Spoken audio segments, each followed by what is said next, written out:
अस्सलामुअलैकुम वरहमतुल्लाहि वबरकातुहू। Sports stories की एक और एपिसोड के साथ मैं बाबर खान और अली तारिक हाजिर हैं। पाकिस्तान टीम ने सुपर 4 का पहला मैच खेला बांग्लादेश के ख़िलाफ़ और बहुत ही आसानी के साथ मैच जीत लिया। मैच तो जीत लिया, लेकिन इस मैच के अंदर भी कुछ चीज़ें ऐसी थीं जिसके ऊपर हमें मेहनत करने की या गौर करने की या उसको बदलने की या उसको बेहतर करने की ज़रूरत हमने देखी है। ख़ास तौर से उस वक्त जब हमने 47 रन पर 4 खिलाड़ी आउट कर दिए थे बांग्लादेश के। हमें अटैक करना चाहिए था। लेफ्टी शाकिब उल हसन बैटिंग कर रहे थे। एक बार फिर हमने वही गलती की कि लेफ्टी के ऊपर हमने इफ्तिखार को नहीं यूज़ किया। जब उन्होंने 50 कर लिए, जब एक 100 रन की पार्टनरशिप लगा ली, उसके बाद हम इफ्तिखार को लेकर आए और इफ्तिखार ने आते ही अपने दूसरे ओवर में विकेट भी निकाल दी शमीम की। तो क्या बाबर उस पर ट्रस्ट नहीं कर पा रहे हैं, या वो अभी तक अपने जहन में यही प्लान बना के लेकर आएंगे क्योंकि मेरे पेसर बहुत अच्छे हैं, मुझे उनके साथ ही जाना चाहिए, वही मुझे विकेट लेके देंगे। लेकिन अगर पेसर विकेट नहीं लेते तो क्या हम कुछ नया नहीं कर सकते? और शादाब की परफॉर्मेंस फिर एक बार हमारे लिए बहुत ही अलार्मिंग है कि वो विकेट नहीं ले पा रहे हैं। आज उन्होंने अपने कोटे के पूरे ओवर भी नहीं कराए, यानी कि वो इतने ज़्यादा इफेक्टिव नहीं थे। इस वजह से उनके 7 ओवर कराए गए, 3 ओवर उनके रोके गए सलमान अली आगा और इफ्तिखार से। फिर वो ओवर करवाए गए, 5 ओवर इफ्तिखार ने किए और 1 ओवर सलमान अली आगा ने किया, उन्होंने 11 रन दिए। तो ये हमारे लिए बड़ा अलार्मिंग है कि इफ्तिखार के होते हुए हम लेफ्टी पे क्यों नहीं अटैक करते, और जब आते ही विकेट निकल गई थी और उसके बाद हमने क्यों नहीं अटैक किया। गो के हारिस रऊफ ने नीचे से आके 4 विकेट लेके 193 पे किस्सा तमाम कर दिया बांग्लादेश का। लेकिन इस इनिंग के अंदर हमें बहुत कुछ देखना पड़ेगा कि किस तरह हम अपने मिडिल ओवर, क्योंकि हमने इंडिया के खिलाफ भी यही देखा कि 4 आउट होने के बाद हम फंस गए। हमने हार्दिक पांड्या और ईशान किशन की पार्टनरशिप करा दी, यहाँ पे भी हमने 4 आउट करने के बाद 100 रन की पार्टनरशिप बनवा दी। तो ये पार्टनरशिप, ये मिडिल ओवर में हम विकेट क्यों नहीं ले पा रहे, ये थिंक टैंक को सोचना होगा और करना पड़ेगा इसके ऊपर कि क्या करना है। हारिस रऊफ ने आज अपनी 50 विकेटें मुकम्मल कर ली हैं। पहली जो विकेट थी उनकी आज की, वो 50वीं विकेट थी। उसके बाद माशाल्लाह 3 विकेटें और ली उन्होंने।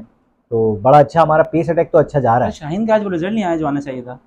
जो मैंने देखा, शाहीन आज फुल पेस के साथ बॉल नहीं कर रहे थे। या तो वो अपनी एनर्जी को सेव कर रहे थे बड़े मैच के लिए, कि उनको पता था कि बांग्लादेश का मैच इतना क्रूशल नहीं है, यानी क्रूशल इस सेंस में कि बांग्लादेश के बैट्समैन उस पाए के नहीं है। मैं अगर 135 137 पे भी बॉल करूंगा तो मुझे पता है मैं उनको पकड़ लूंगा। इस वजह से वो इतनी जान नहीं मारे थे। शाहीन लीथल जब ही होता है जब वो 140 प्लस पेस के साथ स्विंग करता है, तो फिर वो खेलना मुश्किल हो जाता है। जैसे कि रोहित शर्मा को बॉल पड़ी, विराट कोहली को बॉल पड़ी, तो ये इस पेस के साथ जब वो बॉल करता है तो मुझे ऐसा लगा कि वो शायद अपनी एनर्जी को बचा रहा है। आगे जो इंडिया का मैच आना है, एक बड़ा मैच आना है और आगे पूरा इवेंट है, तो शायद वो स्पेस से बॉल नहीं कर रहा था, अपनी अपनी एनर्जी को सेव कर रहा था। तो हो सकता है इस वजह से वो थोड़ा सा हल्का आया। उसके शुरू के 2 ओवर में विकेट भी नहीं मिल सकी, 2 ओवर उसके पूरे एक विकेट भी नहीं आई उसकी। शुरू में हम देख रहे थे कि वो 135 टू 140 के बीच में बॉलिंग कर रहा था, 140 प्लस पे नहीं जा रहा था।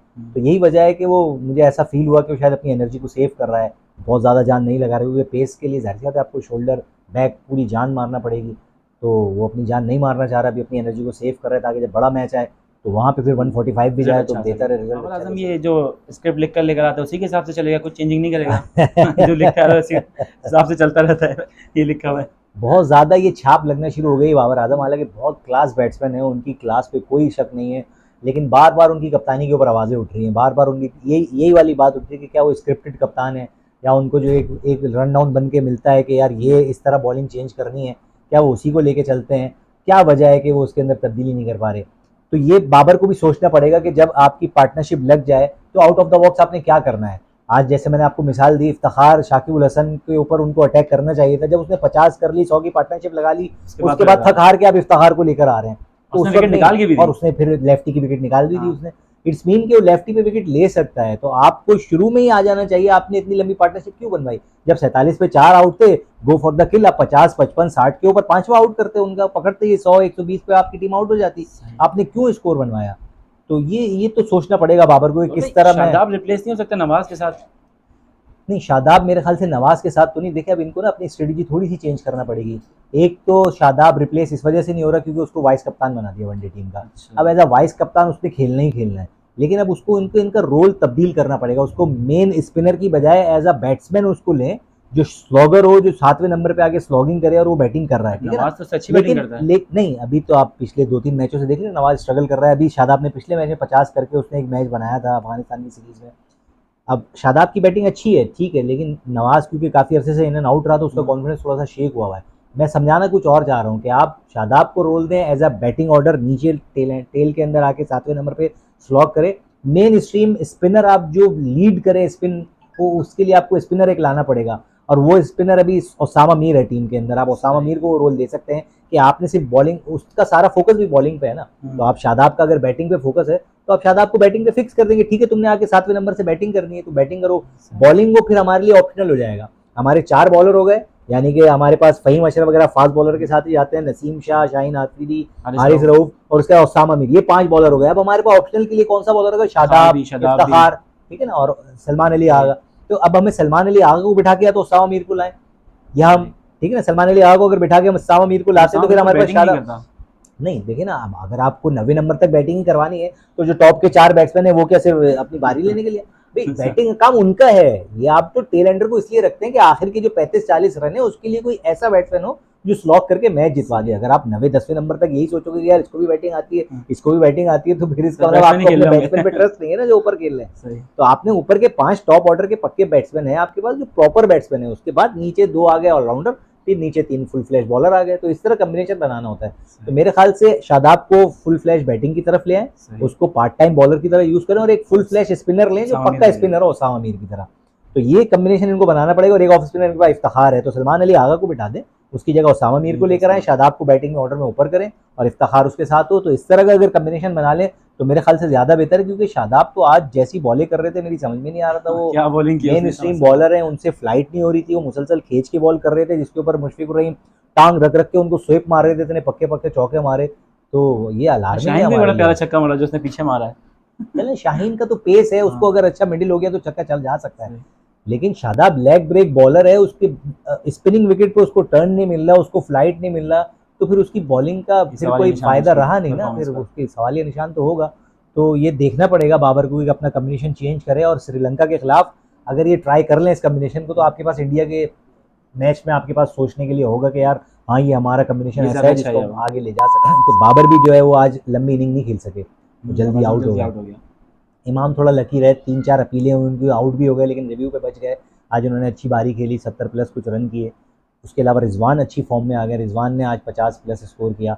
तो हमारी बैटिंग ऑर्डर टॉप में स्कोर कर रहा है। फ़खर एक बार फिर नहीं चले, ये बड़ा अलार्मिंग है हमारे लिए कि फ़खर पिछले कोई अफगानिस्तान की सीरीज़ पूरी उनकी ख़राब गई, नेपाल के खिलाफ वो नहीं चले, इंडिया के खिलाफ उनको खैर बैटिंग पाकिस्तान कर ही नहीं सका, आज बांग्लादेश के खिलाफ भी वो स्कोर नहीं कर सके। आगे श्रीलंका और इंडिया का मैच है, फिर बड़ा मैच आ रहा है। तो हमारा ओपनिंग का ना चलना ये हमारे लिए ख़तरनाक है, क्योंकि अब हर बार बाबर सेंचुरी नहीं करेगा, हर बार रिजवान और इमाम नहीं करेंगे 50, सबको अपना अपना रोल प्ले करना पड़ेगा ना।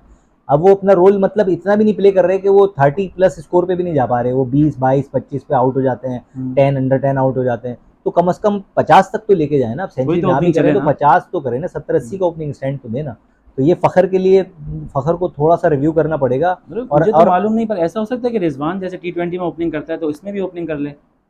अब ये दरअसल देखें ना, एकदम से कॉम्बिनेशन चेंज नहीं कर सकते आप। पिछले कोई 1 साल से वनडे खेल रहे हैं तो आप फ़खर और इमाम को ही लेके चल रहे हैं, ठीक है ना। और T20 के अंदर बाबर और रिजवान है। अब जैसे T20 में हम रिप्लेस नहीं कर सकते एकदम किसी को, ऐसे वनडे के अंदर भी रिजवान को रोल नहीं दे सकते। अगर वो नहीं क्लिक हुआ तो फिर कहने को ये होगा कि अच्छा खासा चल रहा था, क्यों चेंज किया, और अगर क्लिक हो गया तो फिर बोलेंगे कि यार जब से क्यों नहीं किया था। मतलब एक चीज़ सिचुएशन ऐसी बनेगी। लेकिन T20 फॉर्मेट एक बिल्कुल अलग है, वनडे बिल्कुल अलग है।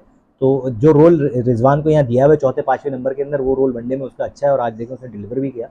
तो ज़रूरी नहीं है कि फ़खर के ऊपर थोड़ी सी जिम्मेदारी लेना पड़ेगी उसको, या तो वो इस खौफ में है कि यार मैं लंबी इनिंग खेलने के चक्कर में जल्दी आउट ना हो जाऊँ, जहन में जब ये आउट होने का खौफ लेकर आते हैं तो आउट हो जाते हैं, परफॉर्मेंस नहीं दे फिर तो वो ये सोच कर आए कि भाई आउट तो हो ना अपनी जगह, मैं अपने नेचुरल शॉट खेलूँ, अपना बड़ा स्कोर खुद ही हो जाएगा जब अपने नेचुरल शॉट खेलेंगे।